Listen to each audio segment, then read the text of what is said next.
পশ্চিমবঙ্গ সরকার যারা পশ্চিমবঙ্গের বাইরে পরিযায়ী শ্রমিক আছে তাদের প্রত্যেকের জন্য সরকারের তরফ থেকে একটা করে পরিচয়পত্র ইস্যু করা হোক।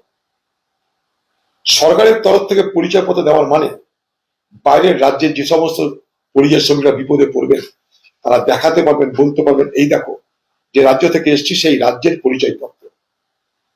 এটা নির্বাচনের পরিচয়পত্র নয়, রাজ্যের পরিচয়পত্র। এটা আমি সেই রাজ্যের যে বাসিন্দা, আমি যে কাজ করতে এসছি সেখানকার রাজ্য জানে, সেই রাজ্য আমাকে বলছে তুমি যাও, তাই আমি এসছি। আপনার কি যাওয়ার দরকার থাকলে রাজ্যের কাছে জেনে নেবেন। প্রত্যেকটা পরিযায়ী শ্রমিক কাল থেকে নিরাপদ হয়ে যাবে। কবিগুরু যেন আর কেঁদে লাভ নেই।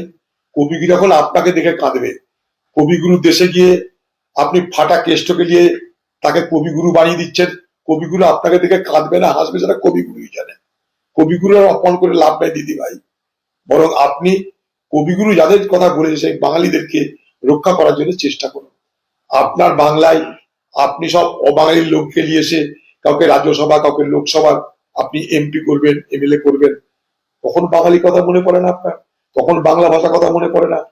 আজ নাটক করছেন 15 বছর পর পার্লামেন্টে যে আমাকে বাঙালিদের জন্য বাংলা ভাষার জন্য লড়তে হচ্ছে আপনাকে। আর বাংলা ভাষার জন্য আপনার লড়তে হবে না, সারা বাংলার 12টা আপনি বাজিয়েছেন। বরং বাঙালি হিসাবে আগামী দিনে সারা বাংলার মানুষ আপনার মতন একজনের অধীনে শাসিত হতে হয়েছে বলে লজ্জা করবে। সেই দিন এই বাংলা ভাষার জন্য ওকালতি করা বাংলার মুখ্যমন্ত্রীর জন্য সেই অপমান রক্ষিত থাকবে।